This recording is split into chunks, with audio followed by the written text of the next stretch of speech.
Overlord Volume 10 Chapter 3. The Baharuth Empire. Translator, Nigel. Editors, proofreaders, Anon, M. Zach, Rocco, Ferro, JCQC.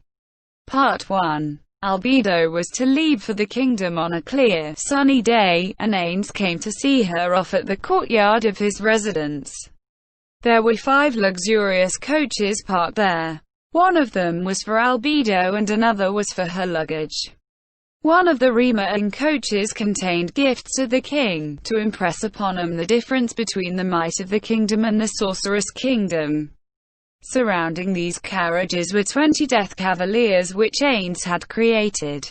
It would have been simple enough to just teleport to the kingdom, but they had not chosen to do so. Albedo and her party were responsible for demonstrating the sorceress kingdom's power. Part of that was using monsters in place of horses to pull their coaches. An implied threat, so to speak. Then, Ains-sama, please take care of yourself for a while. Umu, be careful. We haven't found the people who brainwashed Shaltir yet. Thus we cannot rule out the possibility that they might seek to control you, and then use you as part of a great gamble to inflict massive damage on Nazarick. Of course, I will be careful and never let this leave my person. Albedo was hugging a world-class item to her breast. I believe possessing that should eliminate the risk of being brainwashed by a world-class item. However, the opposition might not be limited to just that item. In addition, while that is the most powerful world-class item against physical objects, don't forget that it is not very useful against individual targets. Is that so? My main weapon is the transformed version of this. It's weaker than a specialized divine class item. Even so, it's still quite strong in that it will never be destroyed or damaged. All I want to say is, don't be careless because you're strong. Although I don't think you'll make a mistake like that. Come to think of it, Albedo had never been outside until now. He had stationed her in Nazarick and had her serve as a rear guard.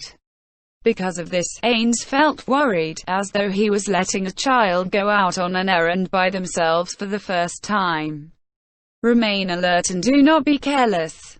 If you feel there is danger, retreat immediately. Do you have any teleportation items? Some of them need time to take effect, so does yours work immediately. Some enemies can also impede teleportation before attacking. Have you thought of a way to deal with them? There might also be enemies who distract you with bait before ambushing you. Don't be fooled by your enemy's strength, alright? Although I've heard you've gone through combat training in order to improve your flexibility, you still need to study up a bit more. In addition, he thought, it would have been good if I had lectured Shaltir like this while he thought about the tactics he would use for Peking. As he did so, he sprayed Albedo with a stream of words at machine gun speed. How long had he spent on thinking up all kinds of attacks? Ains only returned to normal after he realized Albedo was looking at him with a delighted expression on her face. This was terribly embarrassing. Ains coughed. Well, something like that. I believe that you of all people, Albedo, will not slack off on preparations and countermeasures. I'm sorry for delaying you. Take care when you travel. Understood, Ains-sama. Although it might not be appropriate to ask right before you go, about Demiurge, no, never mind. He should be fine, I believe. If he had received some communication from Demiurge, he would not have a huge pile of questions to ask him. For instance, Albedo had not opposed the formation of the Adventurers Guild, but it might be better to ask him in person when he returned. Albedo seemed surprised, but after she realized that Ains did not intend to reply, she resumed her usual gentle expression. Then, Ains-sama, as the Guardian Overseer, I will show you results which will not bring shame upon the office. Your actions have never insulted your station. Granted, right after that he recalled Albedo mounting him cowgirl style, but that was not the sort of thing one could bring up at this juncture. There is one more thing I have to say. While you are immune to disease, this world might possess illnesses that can bypass even that immunity, so be careful. I've heard that it's exceptionally easy to fall ill at the turn of the season. The transmission between the 4 seasons was not very clear in Suzuki Satoru's world. A thought struck him: what would Blue Planet do if he were here? He would probably have the same sparkly-eyed expression that Albedo did. Although, whether he could actually make that expression was a different matter entirely. Then, Albedo volunteered a suggestion, with a look on her face like a freshly bloomed flower. Ains-sama, I know of a remedy that works very well against illness. Ho! That was quite a surprise. He had not expected her to know of medication which was unique to this world. In Euphoria, the herbalist should not have come into contact with Albedo.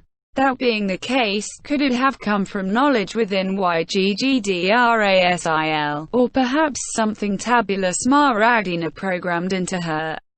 His curiosity now aroused, Ains looked forward to what she would say next. A kiss. A kiss. Yes, kissing relieves stress and activates the parasympathetic nervous system. Once the efficiency of the parasympathetic nervous system increases, the performance of the immune system improves with it. In other words, if you get kissed, you won't get sick. What you've said sounds kind of familiar. He recalled someone mentioning something about the parasympathetic nervous system while he was playing YGGDRASIL.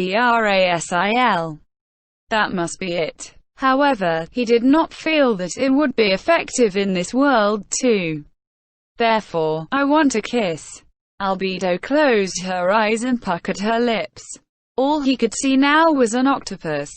That description might sound like it was slandering a great beauty, but the truth was, her looks had not been greatly diminished. After all, a beautiful woman remained beautiful no matter what expression she had on her face. That untimely thought flashed through Ains's mind. Ains had considered running away at this point. He wanted to say, certainly not, but it was plainly obvious that she was hoping for a kiss. In addition, this was a wish from someone who was about to run a work errand, so he wanted to help fulfill it, to a certain extent. In addition, it would make his heart ache to ignore the wishes of Tabula Smaragdina's daughter. Ains took Albedo's chin in one hand, and planted a kiss on her cheek. That said, Ains had no skin, and thus no lips, so the kiss Ains gave was little more than pressing his front teeth against her. In addition, since he had no saliva, all she should have been able to feel was something dry and hard poking her. Although this was terribly embarrassing, he had to inflict himself on her. I'm glad I brushed my teeth, even though I didn't eat anything. After his hand left her chin, he met Albedo's wide-eyed gaze. What's wrong? Besides, it would have been too much to kiss you on the lips, so the cheek will have to do. Was it not right? I did not think you would have considered it at all. Before Ains could ask her about what she really meant, tears welled up in the corner of Albedo's eyes.